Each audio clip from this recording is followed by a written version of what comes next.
we're going to be expanding those exponent laws, those laws of exponents that we learned yesterday, and we're going to be applying some of those today and seeing how we can apply those laws of exponents to rational expressions and convert between expressions using rational exponents and expression using radicals.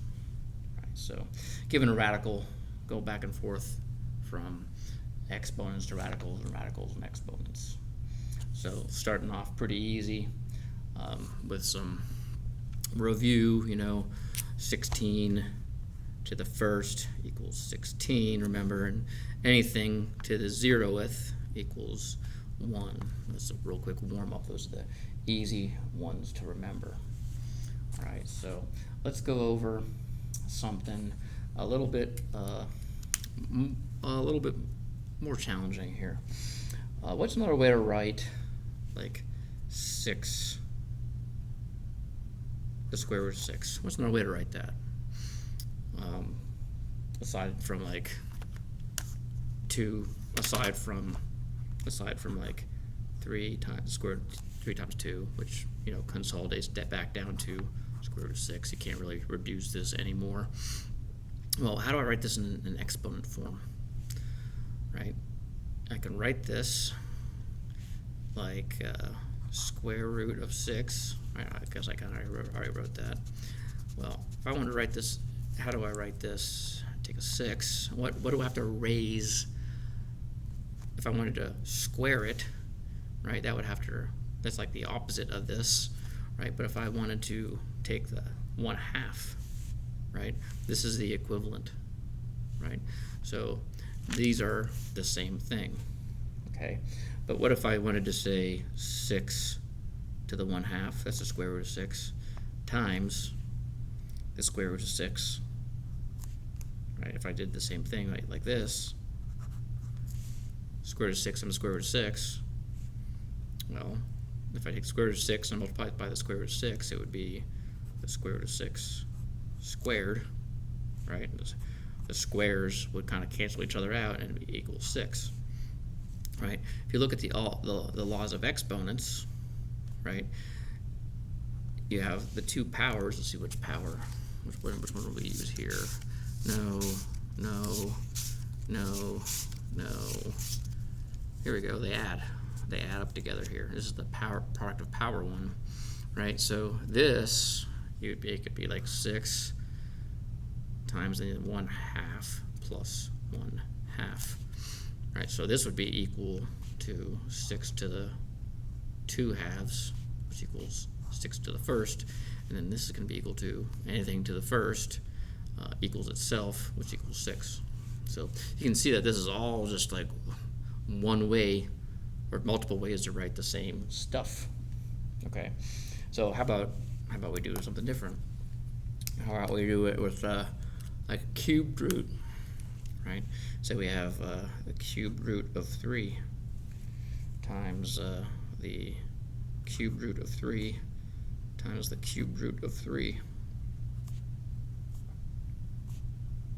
Yeah, let's make this less confusing and make this 5. Cube root of 5 times the cube root of 5 times the cube root of 5. Well, if I have the cube root of 5 times the cube root of 5 times the cube root of 5, well, let's make it look like this. So, well, cube root is 5 times the 1/3 times 5 to the 1/3 times 5 to the 1/3. These are equivalent. Right, this is the cube root is to the 1/3, cube root is to the 1/3, and cube root is to the 1/3. Just like squared, remember the base for this is 2, right? Square root, this is the cube root, right? So this would be 5 to the 1/3 plus 1/3 plus 1/3. Well, 1/3 plus 1/3 plus 1/3 equals 5 to the 3/3, which equals 5 to the first, which equals 5. Right? So that's how that goes. That's the power of the product rule. Okay. So that works. Okay. So how about this one? How do I rewrite what is 81 to the 1/2? Well, 81 to the 1/2 is just square root of 81, right? But I can break that down. I can break that down into 9 times 2, right? And that 9 can get pulled out as a 3, which equals 3 times the square root of 2. When this can be broken down into 3 times 2 to the 1/2. So that's how that can be broken down into that. And if I do want to do that, and then the actual rounded decimal value would be 2 square root times 3. That would be like the rounded decimal value, but I don't want to do that. I want to keep it like that, right? So, and then 8 to the 1/3. 8 to the 1/3. Oops, you can't see that. 8 to the 1/3.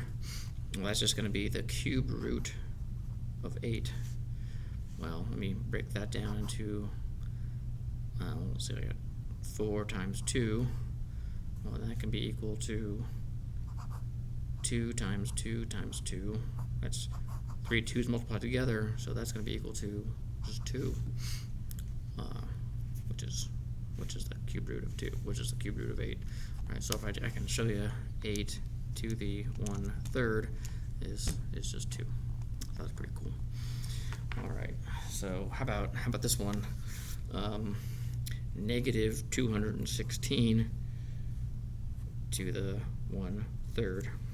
Okay, well it's negative. This is possible, right? This is possible with a cube root, right? So this is going to be the cube root of negative 216, right? So let's see, 216. What are some 216? 216. What's the cube root of this? Let's see.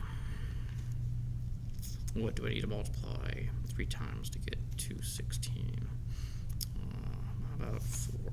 4 times 4 times 4. Nope. How about 8? 8 times 8 times 8 equals, nope. How about 3 times 3 times 3 equals 27? 216.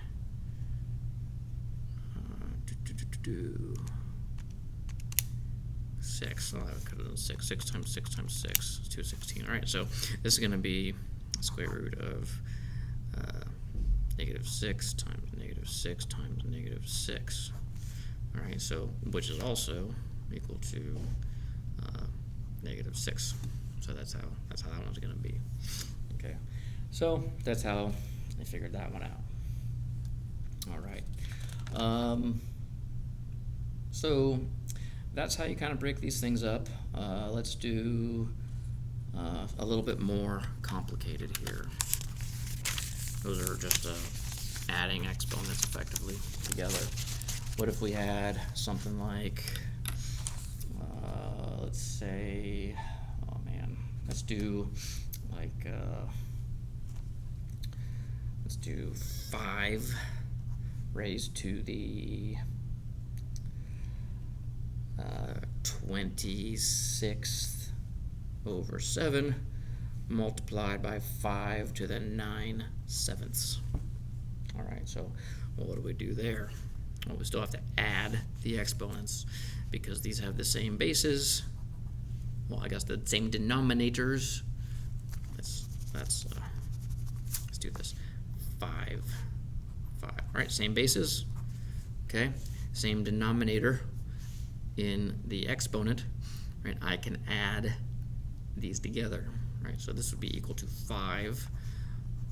Denominator stays the same. 26 plus 9 is 27/7. Okay, 5 to the 27/7. Okay, so that's the equivalent expression there. How about 23 to the 8/3 over 23 to the 2/3. Okay, same base. Okay, same denominator in the exponent. So this is just going to be equal to 23 8/3 minus 2/3. If these weren't the same base, you'd have to convert the fraction so that it had the same denominator. Okay, so then it's going to be just 2 minus 8 minus 2 is going to be 6/3, right? 23 and 6/3, which equals 6 divided by 3 is 2, which is 23 squared. Okay, so that's that. Okay, so that's how you do this stuff. If you need any more help with when you get to the practice things, just let me know. We'll be going over all that stuff in class with the review.